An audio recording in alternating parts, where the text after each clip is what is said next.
Now, one of the big things in the whole electrification debate is utes. There's been so much talk about, can you really make electrified utes work? Can they pull? Can they carry? Can they tow? Can they go off-road? All the things that a ute theoretically should be able to do. And a lot of people have indicated so far that maybe BEV just isn't possible in that space, but PHEV is. So we've seen the likes of the BYD Shark, the Ford Ranger PHEV, and the GWM Cannon go plug-in hybrid rather than full electric. But now we have a new option, somewhat surprisingly out of China, that finally gives us a BEV ute that theoretically can do it all, the Riddara RD6 Pro.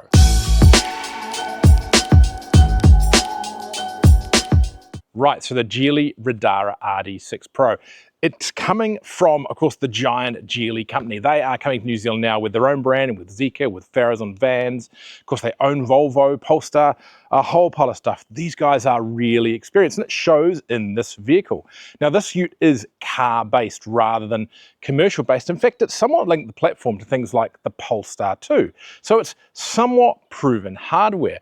But it's interesting being a car-based ute that actually has some really big claims behind it. 3 tons of tow, over 1,000 kilograms of payload, and supposedly it'll go off-road. Now, I have never managed to do that majorly today, but our team member Peter Lewison has, and he was really impressed with how this did go off-road. We'll talk a bit more about that later. So if we start at the front, when I saw pictures of this overseas, thought it looked more like a bit of a cut-down station wagon, but in real life, the proportions, which I'll put up on screen, are actually a lot more ute-like. It is taller than I thought. It's wider than I thought. It's definitely bigger than I thought as well. Now let's start at the front. Now we have this big kind of bluff front, but a little more passenger car style, I think, than most. We have this light bar across the front here with the Riddara logo. They were originally called Radar, but that name was taken, so they've had to switch to that. Cameras around as well. Now, I don't actually like this front. There's actually a more standard grille in China, and if I was you, if I bought one, I'd go and jump on AliExpress and order one of those pretty much straight away. But behind that, there is a frunk, and it's a big one, a 70-litre storage container up here, which for a ute is really important because, of course, you don't have any kind of weather-covered storage in the back unless you get a canopy over the back. So that's really good to see. Automatic headlights, all the usual stuff you'd expect from a passenger car like this, particularly in the pricing space. 70 grand. So it's no small investment, but that is kind of the same as a BYD Shark or a mid-spec Ranger. So not too out of sorts as well. If we come around the side, these wheels are somewhat controversial. And I noticed when I was picking this up from the dealership that they'd actually put some aftermarket wheels on one of their demonstrators. They're tri-spokes. Now, of course, those who loved cars in the 90s remember tri-spokes were around for a little while, but not necessarily everyone's favorite wheel, but kind of cool nonetheless.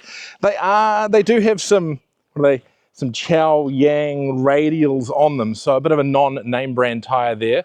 And I, at launch, spoke to the guys at Geely and asked, will that be changing? And got a maybe answer. They're actually not too bad. I've been out driving with them for a few days now. We've done a few hundred kilometres, and I was pretty impressed with those tyres. So I think for many people, a wheel change may be in order, but to be honest, you probably don't need to. Wing mirrors, indicators, more cameras here. This thing has a great 360-degree camera system. Real door handles, beeping because the keys are in the car, with sensor locking, all those kind of things for the front and rear.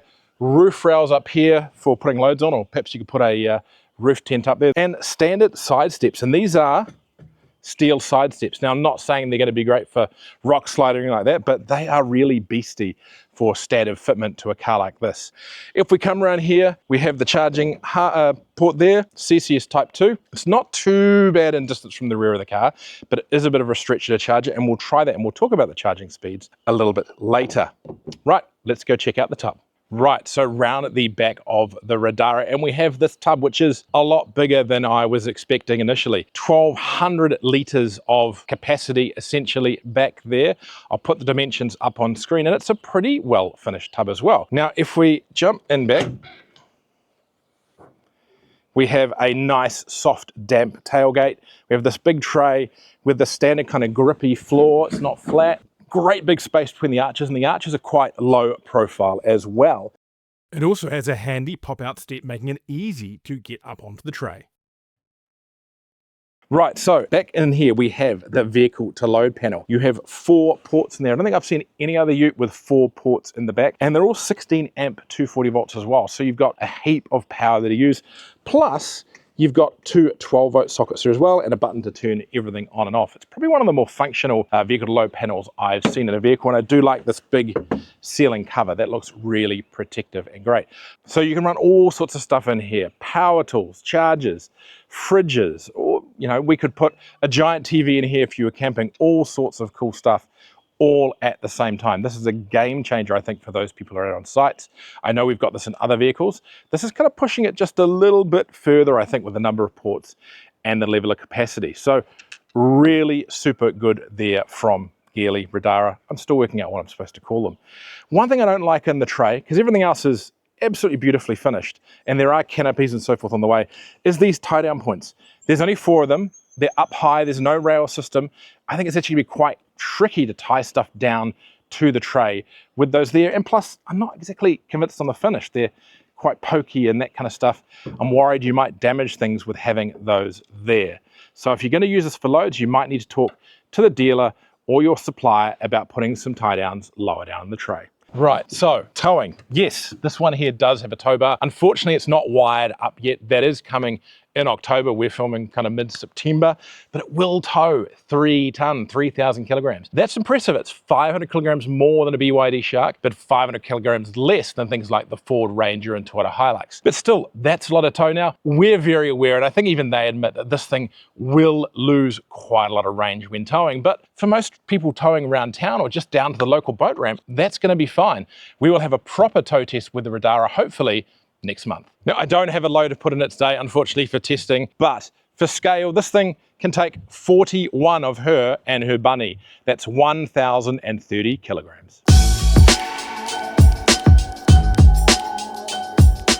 Right, so the cabin of the Riddara RD6. Now, being a car-like, based on a car platform, you'd expect it to be a bit more car-like. And it really is. This is pretty much an SUV interior. But having said that, most utes now have a very car-like interior. This one just, I guess, a bit more so. It starts with the sitting position. It actually does feel like more of a car sitting position than a ute. It's very comfortable. There are a lot of soft touch materials in this vehicle. Even that dash is just not the hardest of plastics. Soft along there, soft through there, soft through there, soft through there. I guess the one question I have is, with so many soft touch materials, how are they going to stand up on the work site? We'll see that in time. You have this steering wheel, again, nice soft leather around here. Controls for the stereo, controls for the cruise control, all those kind of stuff on there. The Riddara badge across the middle here. In the center, transmission shifter. Feels very nice to hand. It is a little bit annoying, and I've suffered with this in some other cars before, where every time you do something, it almost takes 2 moves. You've got to move basically 1 click to center and then 1 click to where you're going to drive. Which is fine, and maybe it's something they will look at in software in the future, but it does mean you've got to move things twice when you are in tight spaces. Now, you have a ventilated wireless charger here that works really well. It's quite a high power one. Seems to charge my iPhone pretty decently. 65 watt USB-C here, a USB-A there as well. Now, next to the transmission shifter, we have park button, parking handbrake, stability control, and hill descent control. Remember, this is a off-road vehicle. It's going to need that. Here we have the switch for the regeneration, though one thing I will note is that it only has a tiny little thing telling you what it actually is on the 3 stages on the dashboard, and the mode button here. Now, we have lots of modes in this car. We'll talk about them when we are out for a drive. Cup holders, and I've got my little bottle here. These take a reasonable size water bottle, reasonable size coffee cup. They're actually quite nice, decently large, and well-designed cup holders. And then back here we have storage. Now, it flips open either way. That kind of works, but it is very deep. My arm is somewhere around there at the moment. And then in front of that, you have even more storage down here. So storage galore in the Riddara. How big's the glove box? Yeah, that's okay.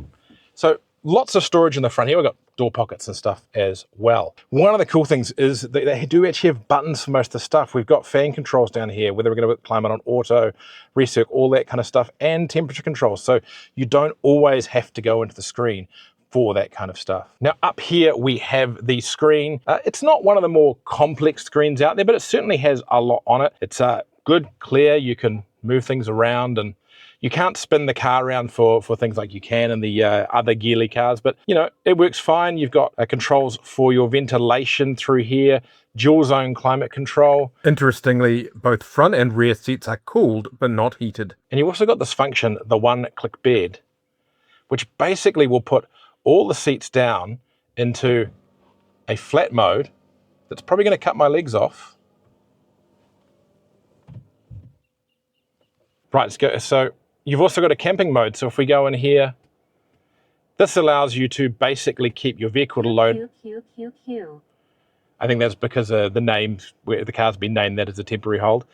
So you can do things like run the stereo, run the vehicle to load, run some climate control, do the one-click bed functions without having all the vehicle's systems running.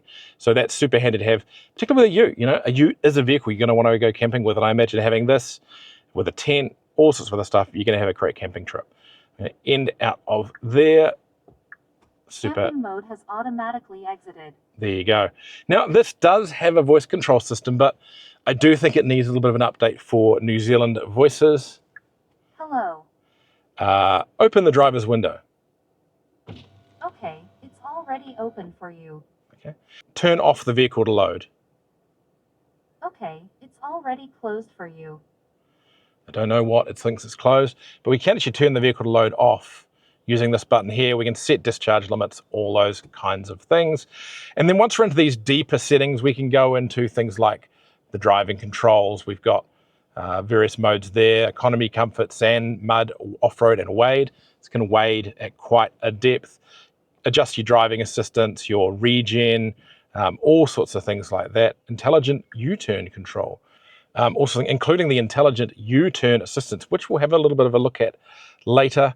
It can automatically lift the windows when it rains. How is that for a smart function? So many cool things here. Now you do have systems here for the adaptive cruise control and intelligent cruise control. See your energy settings for whether you want the car to be running in dynamic or so forth in regards to what it's telling you, lighting, sound, and of course that assistant, which is handy. You do have charging assistance in here as well. All the tech you'd expect from some of these. I would say this is about 90% there. I think there's some localization still to be done, but overall, it's pretty good. Right, let's go have a look at the back seat.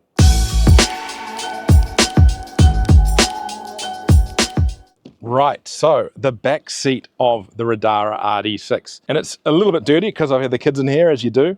I like to have cars that are well used, but there's some cool little touches back here that we should know. First of all is storage. So if we pull this and lift, you have storage underneath the seat here. Quite a lot of it too. Super handy having that there. If we pull the tab again on that side, we can drop that down. Right, we can drop that down. Drop down on this side. Now, as mentioned before, these rear seats are heated and ventilated. That's through buttons that are there. Super cool. And then we have more USB ports down there, USB-C and USB-A. Storage in the back of the seats. Now, one thing to note, if you do have 3 children and 3 child seats, I've got a child up there at the moment, is that if you pop this down, we have only 2 tether points. And this is potentially one of the reasons why the car isn't into Australia yet, is that for to go into Australia, you kind of need to be a 5-seater to have 3 tether points back there. Thank you very much, Maeve. If we pull this back up. Now, let's do our patented large human test and jump in. Pop the headrest up. And it passes with flying colors. This is probably one of the most comfortable ute back seats I've experienced. I'm actually going to put it above the BYD Shark, which was my previous favorite, but only just. And I think it's because there's so much foot space down here. The distance between the seat and the floor is dramatic. I think that's because the vehicle doesn't have to fit in that separate chassis. It really does make a difference. The back seat, it's not too upright. And I think part of that's because the seat kind of pushes back into the space that visually in the cab would kind of work into the tray. So super good there, just enough knee room. This seat is genuinely set for my position, and I could sit here for quite an extended period of time, and I can have a big hat because there's lots of headroom up there as well. So this car passes the rear seat full-size human test with flying colors, and I'm really excited now to go for a drive.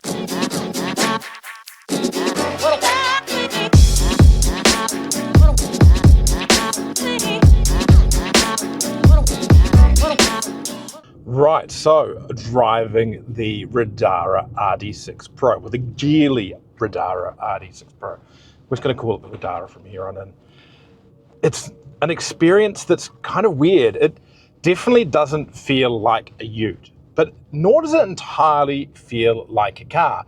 And I'm going to put it this way. It's like driving one of the better but not best sorted car SUVs, if that makes any sense. Like, it's not the best car out there to drive. It still rides a little bit firm.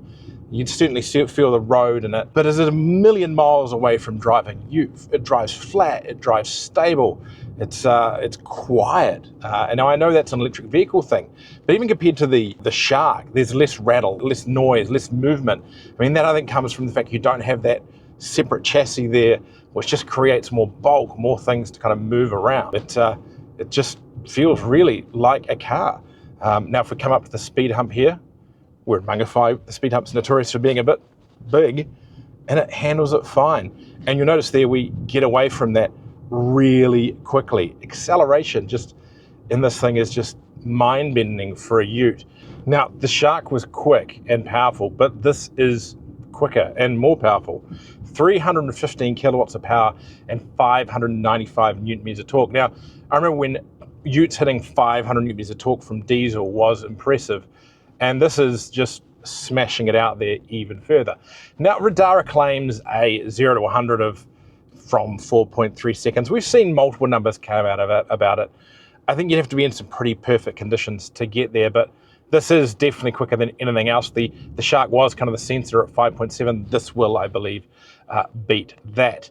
But interestingly, from my experience, it's not actually the outright power that you want in this vehicle. And I've been using the drive modes to interesting effect during my time with the vehicle. So we have the drive modes here. Hopefully you can see this on the back camera. And if we flick through these, you've got a multiple of ranges: economy, comfort, sport, sand, mud, off-road, and wading. Now, wading's, of course, it turns off all the air conditioning, all that kind of stuff, to let you wade through 850 millimeters of water. That is a crazy amount of wading to be able to do, but still pretty, just so impressive. We're going to got that. We're not going to get into that space now. But what I've found to do, and something I've been enjoying, is I've been running in economy mode. Now, in economy mode, you're still getting great response out of the throttle pedal, but you're actually running in two-wheel drive and really improving on your efficiency. By not using that front motor, you're not going to be using as much power. And to be honest, while that definitely restricts performance, it's still as fast, if not faster, than your average ute. So my advice to buyers is to put it in economy and leave it there. And you kind of need to, because this thing isn't the most efficient vehicle out there. So it comes with a 73 kilowatt LFP battery.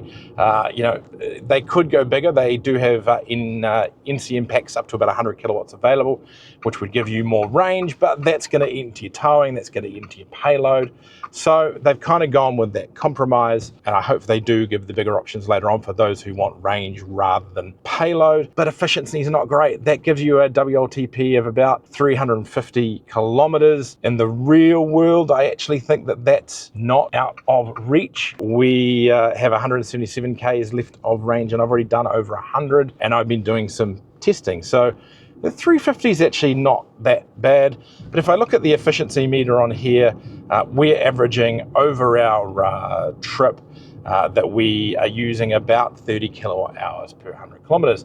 So if you do the maths on that over the testing, that means about 250 kilometers of range. So it's not great, but that is with us pushing the car, going, really trying hard to enjoy ourselves through the twisties that we'll do more of really soon. So yeah, range is not going to be great, but 250 kilometers, I think, for most people on the day-to-day is going to be okay. Okay, it's the best word I can say on the range. So Riddara, do consider the 100 kilometer pack, because I think for most buyers, carrying a ton is going to be far less important than going maybe 350, 400 kilometers, which potentially you could do with a bigger battery that may be a little bit lighter because it's NCM. Now, you can only assume if that's what it does with just open road performance driving. what it's going to be like towing, and I'm not expecting it to be the most efficient thing in the world with 3-tonne on the back. With a smaller trailer, I think it's going to be fine. I actually think it's going to be quite a good towing machine that will get a fair distance. But once you put 3-tonne on the back, you can't overcome physics. And while I'm sure this thing's going to be incredibly capable at towing, how far it is able to go is going to be a question. My pick, 150 to 200 kilometers, if you're lucky. But again, as I mentioned, we were looking outside. I think for most tradies that are pulling, say, a generator, well, not that you're going to need to pull a generator with this vehicle, you've got all that power coming out of the tray. You're generally only going to be going around town and maybe doing 100, 150k a day at most. But look, in fairness, it's not the car for towing your boat from Auckland to the Coromandel. To be quite honest at this stage, I'd probably go look at a Shark, if not a Ford Ranger PHEV. We have a review coming up on that. The tow efficiency on that is exceptional. But, you know, look, that's the reality of being a BEVU. At this stage, battery capability versus physics just isn't quite adding up. But for everything else, it's pretty good. Now, where this Riddara is just light years ahead of anything else is out on the open road in the twisties. This thing drives like no ute I've ever driven before. And utes are pretty sorted vehicles these days, but it just feels light and stable through the corners like nothing else before, and comfortable. No wobbling around, no roll. Even for, you know, I thought maybe being a Chinese ute from somebody who hasn't really done a lot of these before, it might not be the best sort of vehicle in the world, but it really doesn't put a foot wrong, and it feels quick. I mean, just look at that pickup. This thing just wants to go. So impressive, and that's in 2-wheel drive mode. Now, if we put it into sport mode, and we put we'll slow down a little bit here coming up to the corner, and we put our foot down, it's just off like an absolute rocket. Like a ute really shouldn't. With no noise, no fuss, the brakes feel good, the pedal feel is just excellent. You've got, as we said, the adjustable regeneration. I'm going to put mine up to maximum there because I like having lots of regen, almost one pedal. Just super, super impressive through the corners, so enjoyable. Now, being car-based, of course, off-road, it's not going to be the be-all and end-all, but our team, Peter Lewison from our team's just been out on the launch of this vehicle, and they got to drive it off-road, and he thought it was really impressive, even on road tyres. I think that's going to be the limiting factor, is road tyres on this one. And I do wonder if ultimately Riddara might be better at putting just some highway terrains on these vehicles for, you know, Kiwis who do want a little bit of sand, beach driving, that kind of thing. I mean, it's more capable, I think, than that, but it's certainly not going to keep up with the big diesel off-road vehicles with their live axles, all that kind of thing. Again, that hardware is just going to make them more superior, but this is going to do a lot more than you expect. And again, when we get to do our towing test, maybe we'll try and get this thing a little bit off the tarmac. Something the Riddara can do that diesel utes can't do is a tank turn. Well, sort of a tank turn. It very much locks the rear axle and drags the front around using the front motor. It's not pretty, but it seems to work. Now, charging wise, things are respectable. 110 kilowatts DC and 11 kilowatts AC. So you're pretty well sorted there for either your on-road highway charging or your at home or at base charging. They're both respect numbers. Like 110 isn't great, but it's only a 73 kilowatt hour battery. It is LFP, so of course there is that kind of protective mechanism in there. They don't charge as fast, and maybe if they bring the 110 kilowatt with that different formulation here, it will be different. But I think that's respectable. It's better than any other ute that's out there on the market. I mean, it is kind of a market of one right now, and I think that's quite usable. I guess this still isn't going to be the greatest road trip vehicle. That range is just still a little bit restricted, but totally viable. So I guess the question is, should you be looking at a Riddara? And I honestly think yes, and I've thought about this a lot myself, because my wife and I have decided our next vehicle is likely to be an electric double cab ute. And this would suit our purposes perfectly well. I think the range is enough. The driving is exceptional for the class. The load carrying capacity and the towing on paper are perfectly adequate. It really has impressed me. Now, as far as the brand goes, is it a known entity? Well, yes, Geely is, and I've got to be honest, their EX5 has surprised me a little bit how good it was. This kind of follows through on that. They built some amazing cars in the form of Zeekr and Polestar, Volvo. These guys have been around for a long time. In fact, there's influence in this from their Scandinavian Development Centre, I believe. So there is actually decent credibility to this brand, even though it's relatively new. And they've got a few things in place to make you comfortable, of course. The warranty is 7 years, unlimited kilometers on the vehicle, 8 years, unlimited kilometers on the battery. And if you buy now at the start, they're throwing in a few niceties, like 3 years of free servicing, 15,000 kilometers of road user charges, which is a total benefit for an electric vehicle at the moment. And yeah, so that's some pretty good things to cover you off there and just make you comfortable that your investment in a somewhat unknown ute is worthwhile. So anyway, that's my review of the Riddara RD6 Pro. I'm going to call this a first drive because I really do want to get out when we've got the conditions in the vehicle right to test it with a ton in the back, towing a fairly substantial trailer, and also off-road potentially with some new tires. We've got to wait for a few things. We are literally the first outlet to drive this in New Zealand away from the launch experience. So a little bit restricted and a little bit restricted on time. But anyway, that's it from us. Don't forget, like and subscribe. We'll have more great reviews coming really soon. So yeah, push all those buttons.